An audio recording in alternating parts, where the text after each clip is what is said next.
Meski semakin hari kelihatannya semakin banyak laporan kasus orang-orang yang positif COVID-19, setidaknya hal ini masih disertai dengan penambahan kasus sembuh dari COVID-19 juga setiap harinya. Tapi memang sebenarnya gimana sih kriteria seseorang bisa dinyatakan sembuh dari COVID-19? Terus setelah sembuh, apakah udah bisa bebas beraktivitas seperti sedia kala karena nggak terinfeksi lagi? Nah, melalui video ini saya akan kupas tuntas mengenai hal tersebut. So, keep on watching ya! Halo, saya Dr. Abi dari Alo Dokter. Mungkin sebagian penonton setia YouTube Alo Dokter udah pada tahu ya, kalau pasien yang dinyatakan positif COVID-19 diharuskan menjalani isolasi. Baik isolasi di rumah sakit, di fasilitas yang disediakan pemerintah, atau secara mandiri di rumah. Tujuannya untuk menekan jumlah penyebaran virus corona. Terus, kapan dong seseorang bisa dinyatakan sembuh dari COVID-19? Ada beberapa kriterianya nih yang perlu kamu ketahui. Tapi sebelum saya jelasin lebih lanjut, jangan lupa untuk subscribe ke channel YouTube Alo Dokter ya. Nyalain juga lambang lonceng notifikasinya supaya kamu bisa dapat update pas kita upload video terbaru di channel ini. Oke, lanjut ya. Awalnya, kriteria pasien dinyatakan sembuh dari COVID-19 adalah saat tes PCR-nya sudah menunjukkan hasil negatif sebanyak 2 kali.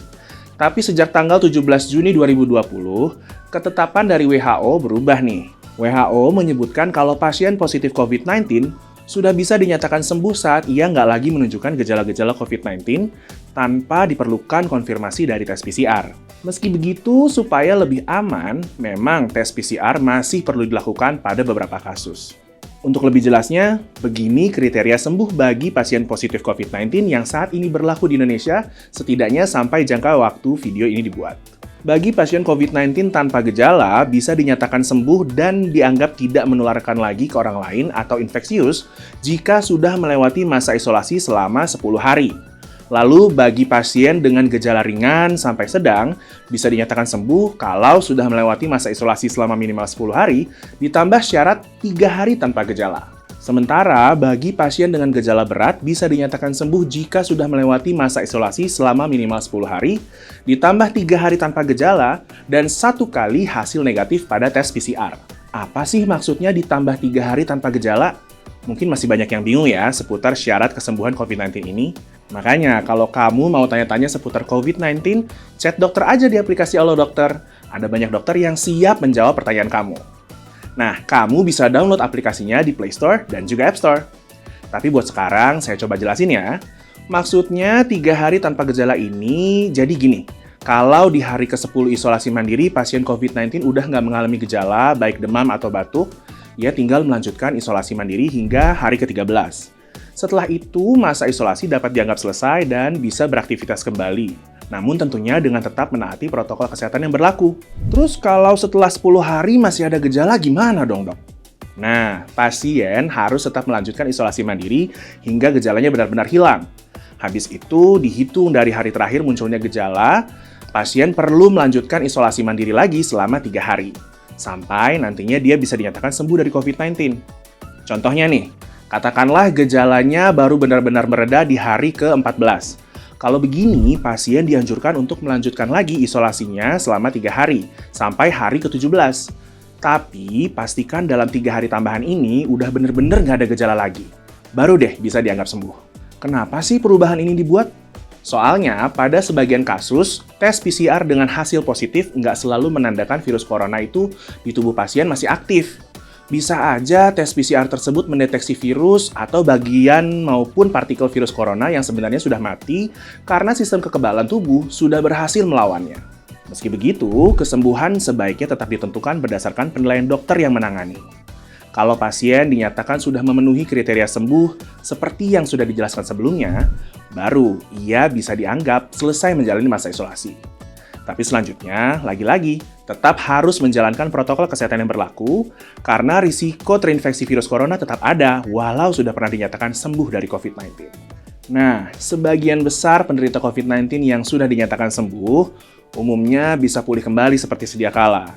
Tapi ternyata ada juga sebagian penderita yang masih mengalami gejala atau keluhan tertentu. Gejala-gejala tersebut bahkan bisa dirasakan hingga lebih dari 4 minggu setelah penderita dinyatakan sembuh melalui hasil tes COVID-19 yang negatif. Fenomena ini disebut sebagai long haul COVID-19 atau yang sebelumnya dikenal dengan post-acute COVID-19 syndrome. Penyebab pastinya sih masih perlu diteliti lebih lanjut. Tapi ada beberapa hal yang diduga berkaitan dengan terjadinya long haul COVID-19 seperti proses peradangan yang terjadi akibat COVID-19, sisa kerusakan jaringan maupun saraf pada organ tertentu, hingga beban pikiran yang dialami selama menderita COVID-19. Beberapa riset menunjukkan bahwa sekitar 10% penderita COVID-19 akan mengalami gejala jangka panjang penyakit ini. Pada dasarnya, gejala dari long haul COVID-19 ini umumnya menyerupai gejala-gejala yang dirasakan saat masih dinyatakan terinfeksi virus corona. Misalnya, kelelahan, sesak napas, batuk, nyeri sendi dan otot, dada berdebar-debar, nyeri dada, gangguan indera penciuman, susah tidur, sakit kepala, serta masalah psikologis seperti sulit konsentrasi dan kecemasan. Selain itu, walau jarang terjadi, sebagian penderita long haul COVID-19 juga bisa mengalami masalah kesehatan lain, seperti peradangan pada otot jantung, gangguan fungsi paru-paru, rambut rontok, ruam kulit, dan gangguan fungsi ginjal. Oleh karena itu, untuk mencegah kondisi ini terjadi, penting banget nih untuk selalu menerapkan protokol kesehatan guna mencegah diri tertular dari infeksi COVID-19. Dan kalau sudah tiba gilirannya, lakukan vaksinasi untuk mengurangi risiko infeksi berat dari COVID-19. Meski mungkin sudah banyak yang jenuh menjalani protokol COVID-19, yuk tetap semangat dan jangan kasih kendor, supaya kita masyarakat Indonesia bisa sama-sama melawan pandemi COVID-19 dan kembali membangun kegiatan sosial maupun ekonomi negara. Kalau kamu sudah sembuh dari COVID-19 namun merasakan gejala long haul COVID-19 ini, jangan ragu untuk memeriksakan diri ke dokter ya. Baik, demikian yang bisa saya sampaikan kali ini. Selanjutnya, topik apa lagi nih yang sebaiknya dibahas di channel ini? Sampaikan saran kamu di kolom komentar di bawah ya. Terima kasih buat yang udah menyaksikan video ini, semoga bermanfaat.